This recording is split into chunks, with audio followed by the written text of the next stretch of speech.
80,000 کو جوش دلا کر شریعت کے نام پر لا کر ٹکرا دینا یہ آسان کام ہے، لیکن 80,000 سے یہ بیعت لینا کہ پورے شریعت پر عمل کریں گے یہ بہت مشکل ہے۔ یہی تو وجہ ہے ہمارا قافلہ اگر سست گام ہے تو کیوں ہے؟ ہم یہ کہتے ہیں کہ پہلے میدان میں آنے سے پہلے اپنی ذات پر اپنے گھر میں دین نافذ کرو، پھر باہر نکلو، اپنی معاش اور اپنی معاشرت پر اسلامی شریعت نافذ کرو، پھر باہر آ کر اسلام کا نعرہ لگانے کا تمہیں حق پہنچتا ہے، ورنہ نہیں۔ اگر تمہاری اپنی ذات پر دین نافذ نہیں، چہرے پر 12 بجے ہوئے ہو، اللہ تعالیٰ کے نبی کی سنت کا کہیں آثار دور دور تک نظر نہ آ رہے ہو، روزانہ پھاوڑا چلا رہا ہو آدمی نبی کی سنت کے اوپر شیو کر رہا ہو، اور پھر وہ کہے میں اسلام چاہتا ہوں، بھائی اللہ کے بندے پہلے ذرا یہ کمی پوری کر لے۔ اور اگر تیرے کاروبار میں کوئی حرام شے ہے، تیری معاش میں کوئی حرام شے ہے، کوئی سودی معاملہ کیا ہو، ختم کر اس کو اللہ کے بندے۔ بینک کی سروس کر رہا ہے، چھوڑ اس کو۔ اگر یہ کام کر لو، بے پردگی اختیار کی ہوئی ہے، اللہ نے تو پردہ سکھایا ہے، اللہ کے نبی نے پردہ سکھایا ہے، شریعت اسلامی نے پردہ رکھا ہے، مردوں اور عورتوں کا اختلاط پسند نہیں ہے، اس پر عمل کرو، پھر آنا میدان میں، پھر دوسروں کی غلطی جو ہے بتانا اس کو کہ یہ تم غلط کر رہے ہو، مشرف تم یہ کر رہے ہو، غلط کر رہے ہو، فلاں تم یہ کر رہے ہو، غلط کر رہے ہو، نواز شریف تم یہ کر رہے ہو، غلط کر رہے ہو۔ لیکن یہ ہے کہ اس سے پہلے اپنے اوپر، اس لیے میں نے آپ کو بتا دیا وہ واقعہ کہ انہوں نے بتایا، بعد میں اور بھی آ گئے ہوں گے انشاءاللہ، مجھے امید ہے، لیکن جب میں ملا تھا تو انہوں نے کہا تھا ابھی صرف 28 آدمیوں نے بیٹھ کی۔ بہرحال عورتوں کا ایک حق ہے جو حضور نے بیان فرمایا اور قرآن مجید نے بیان کیا، عاشروہن بالمعروف، عورت کا اکرام ہو، بیٹی کی حیثیت سے بھی، بہن کی حیثیت سے بھی، بیوی کی حیثیت سے بھی، اور ماں کی حیثیت سے تو سمجھو کہ جنت جو ہے وہ ماں کے قدموں تلے ہے۔ الجنت تحت اقدام الامہات، فرمان ہے محمد رسول اللہ صلی اللہ علیہ وسلم کا۔ لہذا اکرام، عورت کا اکرام، عورت کی عزت، بیٹی کی حیثیت سے بھی، بہن کی حیثیت سے بھی، بیوی کی حیثیت سے بھی، اور ماں کی حیثیت سے بھی۔ عاشروہن بالمعروف، اپنی بیویوں کے ساتھ رہو بھلے طریقے پر، نیک طریقے پر، اچھے طریقے پر۔ حضور نے یہاں تک فرمایا خیارکم خیارکم لأہلیکم وانا خیرکم لأہلی۔ دیکھو مسلمانوں، اے میرے صحابیوں، تم میں سے بہتر لوگ وہ ہیں جو اپنے گھر والوں کے حق میں بہتر ہیں، نرمی کرتے ہیں۔ عورت کے بارے میں یہ بھی فرمایا، ایک مرتبہ سواری تیز دوڑا رہے تھے جو بھی اونٹ کو لے کے جانے والے تھے، جبکہ ہودج میں کچھ خواتین سوار تھیں۔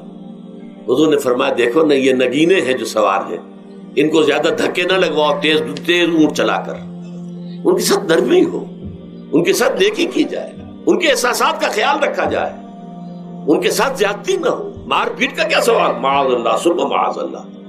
ان کے ساتھ جو ہے عاشروہن بالمعروف، بھلے طریقے پر گزارا کرو۔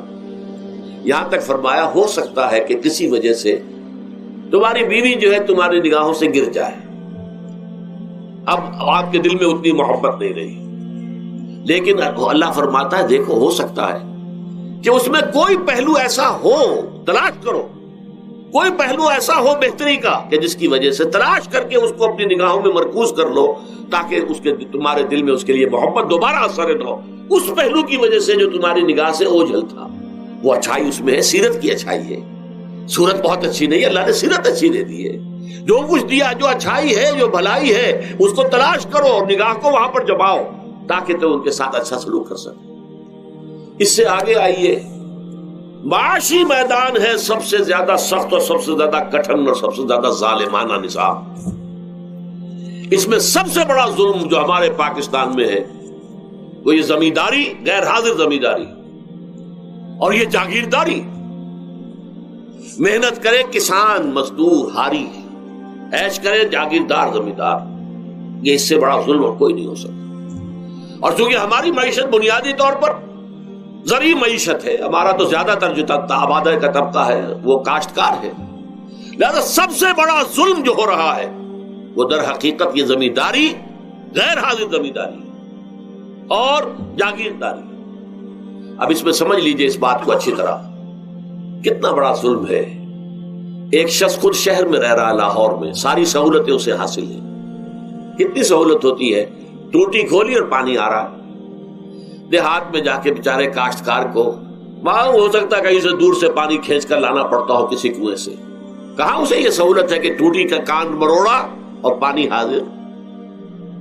کہاں یہ سہولت ہے کہ بجلی کا بٹن اوپر سے نیچے کیا اور بکا روشن ہو گیا.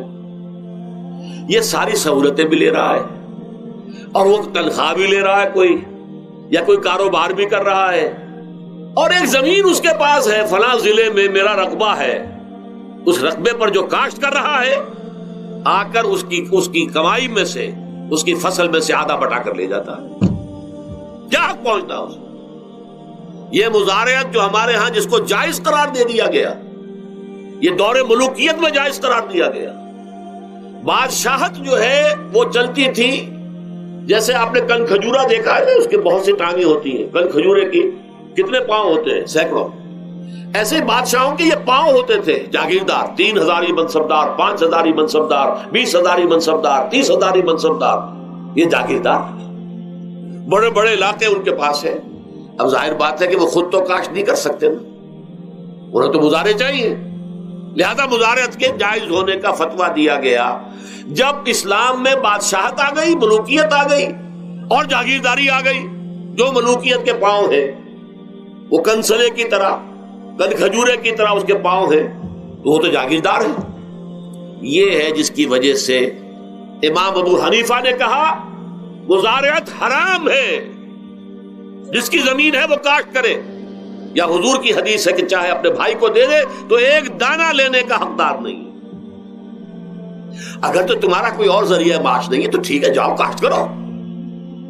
تمہارا کوئی اور ذریعہ معاش ہے, تمہارا کاروبار ہے, تمہاری دکان چل رہی ہے, تم ملازمت میں ہو, تمہیں تنخواہیں مل رہی ہے, تمہارا پروویڈنٹ فنڈ بھی جمع ہو رہا ہے, تمہیں تو تمہارے ریٹائرمنٹ کے بعد وہ پینشن بھی مل جائے گی,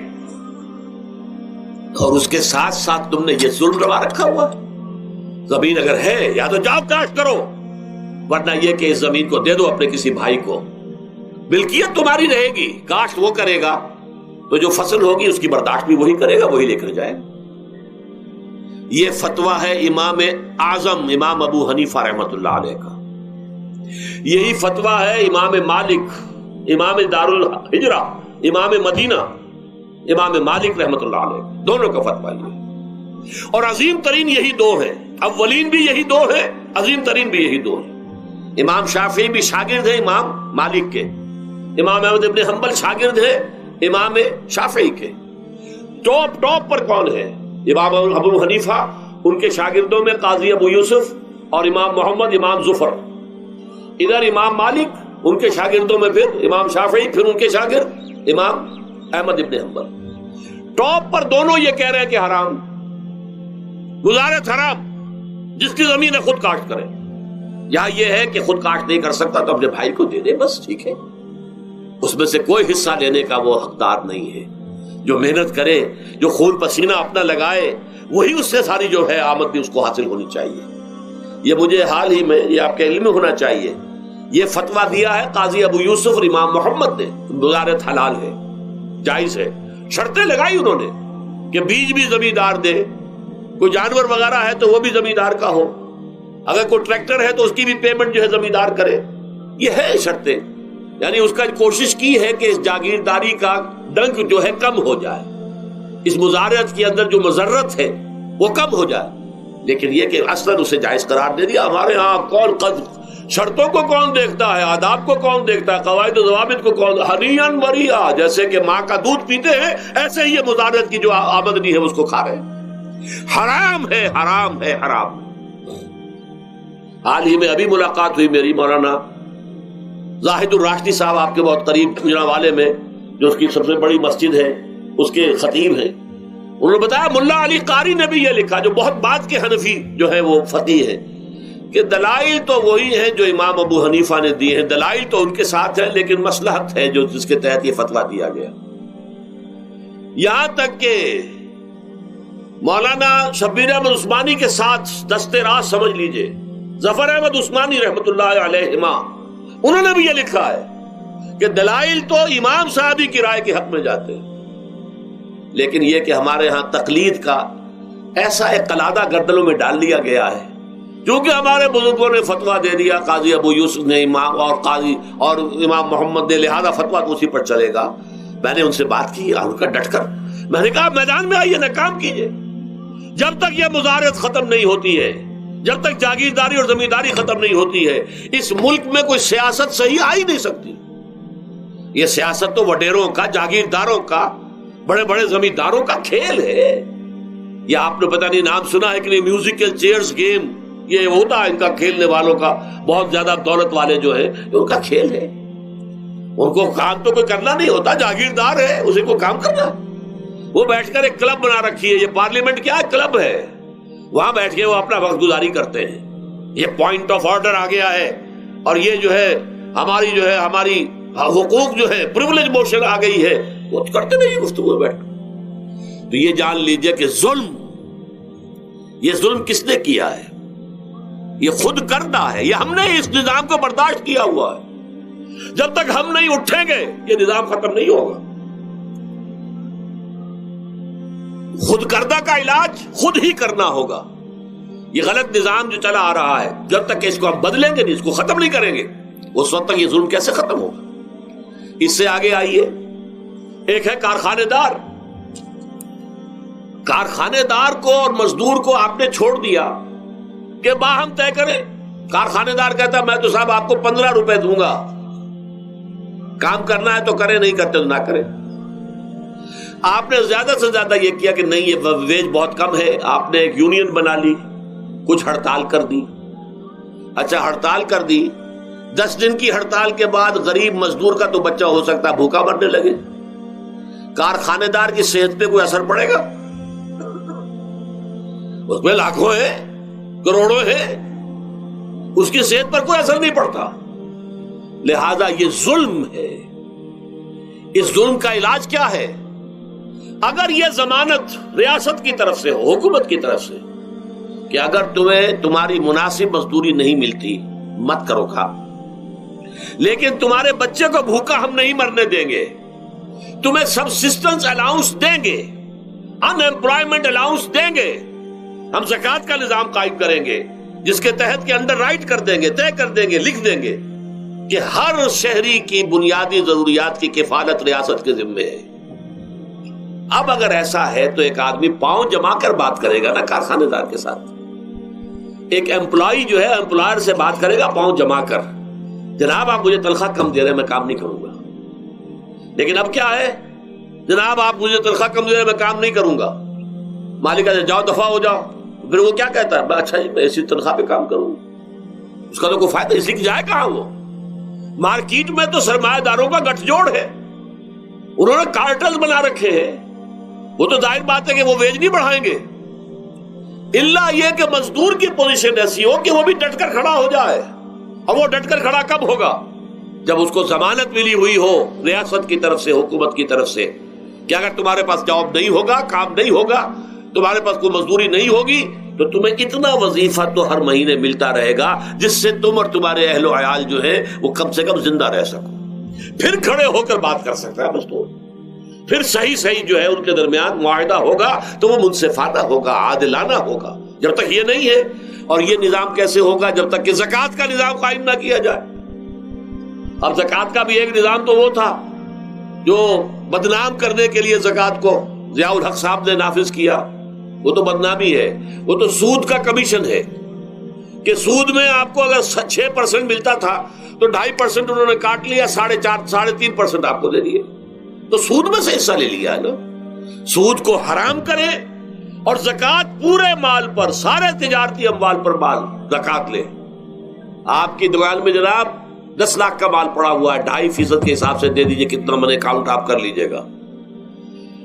کوئی ایک ہے اسٹاکسٹ، آپ کے گودام میں اتنا اسٹاک پڑا ہوا ہے، اتنی مالیت کا 2.5% دیجئے. تمہاری اتنی بھیڑیں بکریاں ہیں، اتنی بھیڑیں اتنی بکریاں نکال دو. جب تک کہ تمام اموال میں سے زکوٰۃ نہ لیجیے. یہ کیا کہ بینک کے اندر جو جمع ہے اس پر سے زکوٰۃ کاٹ لی. انا للہ و انا الیہ راجعون. نام اس کا زکوٰۃ رکھا ہے اور خیرات کا ایک نظام بنا دیا. کچھ خیرات اور کچھ سیاسی جو ہے اپنا ہتھ کنڈا کہ ان کے ناظمین زکوٰۃ جو بن رہے ہیں اور زکوٰۃ کونسلیں بن رہی ہیں، وہ سب کون ہے؟ جو ہمارے سیاسی طور پر ہمارے ساتھی ہیں، ہمارے ورکرز ہیں. اور پھر جتنے غبن ہوئے ہیں اور جتنا اس کے مس اپروپریشن، سب کو معلوم ہے ہمارے معاشرے میں.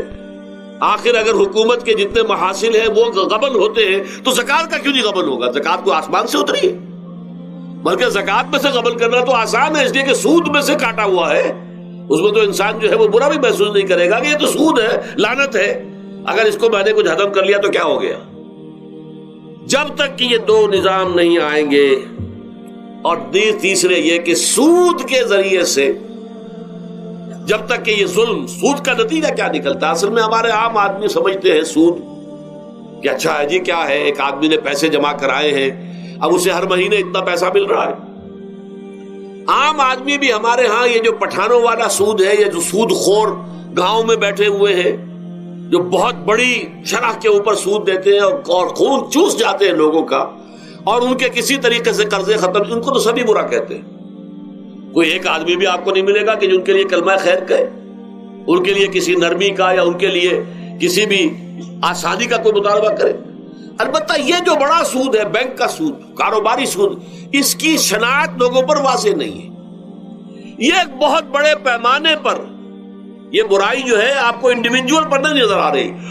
انڈیویجول تو بظاہر سمجھتا ہے ایک فرد، بھائی ٹھیک ہے، میں دکان کے لیے مجھے قرض چاہیے تھا، مجھے قرض مل گیا، میں اپنا کاروبار کر رہا ہوں، تو میں جو کمائی کر رہا ہوں اس میں سے بینک کو بھی حصہ دے رہا ہوں اپنا، اس کا سود کا. اس میں کیا خرابی ہو گئی؟ اس کی خرابی سمجھ میں آتی جب آپ کو معلوم ہو اسی سود کے ذریعے سے دنیا میں اس وقت ایک چھوٹی سی اقلیت ہے، کل 1 کروڑ یا 1.25 کروڑ یہودی، اور پوری دنیا کی دولت کے اوپر قابل ہو کر بیٹھ گئے. یہ سارا وہ بینکنگ نظام جو یہودیوں نے بنایا، یہ IMF ورلڈ بینک، جس کے ہم اس وقت غلام بن کر رہ گئے. ہمارا چیف مارشل ایڈمنسٹریٹر اسے کہے یا چیف ایگزیکٹو کہے، ہمارا تو حکمران ہے، ہمارا بادشاہ ہے اس وقت، اور وہ بادشاہ سلامت کہتے ہیں کہ یہ IMF اور ورلڈ بینک کے لوگوں کے گوڈے ہمیں پکڑنے پڑتے ہیں، گوڈے گٹے. کیوں؟ ہم غلام ہیں ان کے، اور ہم جکڑے ہوئے اس سود کے اندر. پوری دنیا کو یہودی سود خوروں نے در حقیقت اپنے شکنجے میں جو جکڑا ہے، جس طریقے سے کہ ان کو اپنے اندر ایک اپنے پورے ہتھ کنڈوں کے اندر جو باندھ کے رکھ دیا ہے، یہ سود کے ذریعے سے. اور اس کا نتیجہ کیا نکلتا ہے؟ دیکھیے، امریکہ میں کہتے بڑی جمہوریت ہے، لوگ ووٹ دیتے ہیں، لیکن حقیقت ہے کہ لوگ جانتے ہوں کہ دیوے استبداد جمہوری قبا میں پائے کو، تو سمجھتا ہے یہ آزادی کی ہے نیلم پری. ہم نے خود شاہی کو پہنایا ہے جمہوری لباس، جب ذرا آدم ہوا ہے خود شناس و خود نگر. اب امریکہ میں اصل میں کیا ہے؟ امریکہ میں کیپٹلسٹ کا نظام ہے. یہ حکومت کس کی ہے؟ سرمایہ داروں کی ہے. جو کروڑ پتی نہ ہو وہ الیکشن نہیں لڑ سکتا، اور کروڑ پتی جو ہے اپنے پیسے کی بدولت وہ صحافیوں کو خرید لے گا، ٹیلی ویژن چینلز خرید لے گا، وہ لوگوں کے ذہنوں پر چھا جائے گا، آ جائے گا. یہ گورنمنٹ آف دی کیپٹلسٹ ہے، ناٹ عوام. یہ دھوکہ ہے، فریب ہے سرمایہ داروں کا. وہاں وہ جاگیردار اس طرح کے نہیں ہے، سرمایہ دار ہے. وہاں جاگیرداری کی وہ حیثیت نہیں رہی، اس لیے کہ ان کے تحت آدمی نہیں ہوتے. وہ تو اگر بڑے بڑے رینچ ہیں، بڑے بڑے اگر فارم ہیں، تو وہاں بھی آپ کو معلوم ہے کہ چونکہ مشینوں کے ذریعے سے بوائی بھی ہو رہی ہے اور ہل بھی چل رہا ہے مشینوں سے، بوائی بھی مشینوں سے، کٹائی بھی مشینوں سے، تو زیادہ انسان کی ضرورت ہی نہیں رہی. لہذا وہ سیاسی نظام وہ نہیں ہے جو یہاں کا ہے، لیکن وہ زمیندار بھی وہاں کا کیپٹلسٹ ہے، نظام کیپٹلسٹ کا. تو در حقیقت یہ ڈیموکریسی جو ہے، اس نے جو کہتے ہیں government of the people by for the people, نہیں، گورنمنٹ آف دی کیپٹلسٹ، سرمایہ دار کی حکومت ہے. اور سرمایہ دار جو ہے اس نے اپنی کلب بنائی ہوئی ہے، بیٹھا ہے، پارلیمنٹ ہے، یہ کانگریس ہے، یہ سینٹ ہے، یہ سرمایہ داروں کی کلب ہے. باقی عوام کے لیے وہاں کیا ہے؟ واقعہ یہ ہے کہ عام آدمی امریکہ کا بھی یہ ضرور ہے کہ بنیادی ضرورتیں محنت کر کے، خون پسینہ ایک کر کے اپنی وہ حاصل کر لیتا ہے، لیکن بہت نچلی سطح پر ہے. عام آدمی وہاں بھی بہت نچلی سطح پر ہے. اور ایسے لوگ ہیں معدود گنتی والے جو 40 50 بلین کا ایک چیک لکھ سکتے ہیں، وہ سب یہودی ہیں. House of Rothschilds, house of Goldsmiths, یہ سٹی بینک جو یہاں بھی آ گیا ہے اپنی ساری گندگیاں پھیلانے کے لیے، سٹی ہاؤسز اور سٹی کار، یہ کیا ہے؟ یہ جکڑ لینا ہے آپ کو. آپ کو ذرا سا دھوکہ دیا، جاؤ جی لے لیجیے کوٹھی لے لیجیے، ہم آپ کو قرض دیتے ہیں. آپ پھول گئے، اتنی بڑی کوٹھی کا میں مالک ہو گیا. اب جب اس کا قرض دینے کے چکانے کا معلوم ہوا کہ میں تو غلام ہو کر رہ گیا ہوں، جو کماؤں وہ سارا کا سارا ان کی قسط کے اندر چلا جائے گا. اور اگر خدا نہ خواستہ کہیں ڈیفالٹ کر گیا تو جتنا میں نے دیا تھا وہ بھی ہضم، اور مکان وہ ضبط کر کے اور نیلام کر دیں گے. اللہ اللہ خیر. لیکن وقتی طور پر ذرا سا دھوکہ جو ہو جاتا ہو، دیکھو اتنی بڑی کوٹھی کا میں مالک ہو گیا، دیکھو اتنی لمبی کار میرے پاس آ گئی، دیکھو فلاں شے میں نے حاصل کر لی، لیکن اس کا نتیجہ جو نکلتا ہے وہ تو وہاں والوں سے پوچھئے جس طریقے سے کہ وہ غلام بن کر رہ جاتے ہیں، وہ مزدور بن کر رہ جاتے ہیں. جیسے بھٹوں میں آپ نے دیکھا ہے، بھٹوں میں جو مزدور ہوتے ہیں وہ بکے ہوئے ہوتے ہیں، وہ غلاموں کی طرح ہوتے ہیں. ان کو بلکہ لوگ ایک دوسرے سے خرید کر لے کر جاتے ہیں. ایک بھٹے والا آتا ہے اور دوسرے بھٹے کی جو مزدور جو غلام ہے ان کو وہ وہاں کی پیمنٹ کر کے اور لے جاتا ہے. وہ بالکل ان کے سرس کی طرح ہے، ان کے غلاموں کی طرح. یہ ساری جو میں نے آپ کے سامنے گنوائی ہے، یہ در حقیقت نوع انسانی کو جو تقسیم کیا گیا، انگریزی میں آپ کہتے ہیں ہیوز اور ہیو ناٹس. قرآن نے اس کے لیے کیا لفظ استعمال کیا؟ محرومین اور مترفین. اور ان مترفین کی وجہ سے اللہ کا عذاب آتا رہا دنیا میں. ان کے گلچھرے ابھی بسنت منائی، کس نے منائی؟ یہ لکھپتی کروڑ پتی ہیں، انہوں نے عیش کیے ہیں، راتوں کو نیند حرام کی ہے لوگوں کی، یہ بسنت منا رہے ہیں. کیا ہو رہا ہے؟ در حقیقت یہ وہی ہے مترفین. سورہ بنی اسرائیل میں فرمایا جب ہم یہ فیصلہ کر لیتے ہیں وَإِذَا أَرَدْنَا أَن نُهْلِكَ قَرْيَةً أَمَرْنَا مُتْرَفِيهَا فَفَسَقُوا فِيهَا فَحَقَّ عَلَيْهَا الْقَوْلُ فَدَمَّرْنَاهَا تَدْمِيرًا. جب ہمارا فیصلہ ہوتا ہے کہ کسی بستی کو، کسی علاقے کے لوگوں کو ہلاک کر دیں، تو مترفین جو ہے دولت مند لوگوں کو ہم حکم دے دیتے ہیں، آزادی دے دیتے ہیں، ان کی لگام ڈھیلی کر دیتے ہیں، اس میں فسق و فجور کا بازار گرم کر دیتے ہیں. اور جب پورا فسق و فجور کا بازار گرم ہو جاتا ہے، اچانک ہماری پکڑ آتی ہے، دمرناہا تدمیرا، ہم اس کو پٹخ کر رکھ دیتے ہیں، ٹکڑے ٹکڑے کر دیتے ہیں. یہ مترفین. اور دوسری طرف محرومین. اسی طریقے سے مستضعفین اور مستکبرین. ایک طرف مستکبرین ہے، ہاٹی پیپل، جو کہ پارلیمنٹ میں جاتے ہیں، جو جاتے ہیں سینٹ کے اندر بیٹھتے ہیں، جن کا ایک طبقہ ہے، وہ ایک علیحدہ ہی ہے، ان کی سوسائٹی علیحدہ ہے، ان کے تہوار علیحدہ ہے. نیو ایئرز نائٹ پر جو کچھ یہ کرتے ہیں بدماشیاں، اس کا ذرا سا آپ کو اندازہ بہرحال دیہات کے رہنے والوں کو نہیں ہے. لاہور اور کراچی کے لوگوں سے پوچھئے کیا ہوتا ہے، اسلام آباد کے لوگوں سے پوچھئے، پشاور اور کوئٹہ کے لوگوں سے پوچھئے. یہ سب در حقیقت مستضعفین ایک طرف، مستکبرین دوسری طرف، محرومین ایک طرف اور مترفین ایک طرف. یہ سوسائٹی کو تقسیم کر کے، اور پھر تقسیم کرو اور راج کرو، ڈیوائیڈ اینڈ رول. یہ آپس میں ٹکرائیں گے، آپس میں لڑیں گے، تم ان سب کے اوپر حکومت کرو. اب ظاہر بات ہے کہ اس کا علاج میں نے عرض کیا تھا نا کہ پہلے قسم کے دکھ تو وہ ہیں جو من جانب اللہ آتے ہیں، اس کا تو سوائے برداشت کے کوئی مادہ نہیں، کوئی اس کا اور ہمارے پاس چارہ نہیں. لیکن برداشت کا حوصلہ بڑھانے کے لیے وہ ساری باتیں ایمان کے ذریعے سے ہمیں ملتی ہیں. لیکن یہ جو خود کردہ ہے، اپنے غلط نظام کی وجہ سے جو دکھ ہم نے پھیلا رکھا ہے، جو محرومی پھیلا رکھی ہے، جو بھوک پھیلا رکھی ہے، جو لوگوں پر ظلم کا جو ہے بازار گرم ہو رہا ہے، چاہے وہ سماجی سطح پر ہے، گھروں میں ہے، چاہے بازاروں میں ہے، چاہے مارکیٹوں میں ہے، چاہے کھیتوں میں ہے، چاہے کارخانوں میں ہے، یہ سب ہمارے غلط نظام کا نتیجہ ہے، یہ اللہ کی طرف سے نہیں ہے. وما اصابکم من مصیبت فبما کسبت ایدیکم، یہ تمہارے اپنے ہاتھوں کی کمائی ہے، تمہارے اپنے ہاتھوں کے کرتوت ہے، تم نے غلط نظام کو قبول کیا ہوا ہے. اب اس کا علاج کیا ہوگا؟ اب علاج ایسے ہوگا جد و جہد کے ذریعے سے اس نظام کو ختم کیا جائے. اس لیے کہ یہ تو میں نے آپ کے سامنے بیماری کا بیان کر دیا ہے، علاج کیا ہے انشاءاللہ اس کے بارے میں گفتگو جو ہے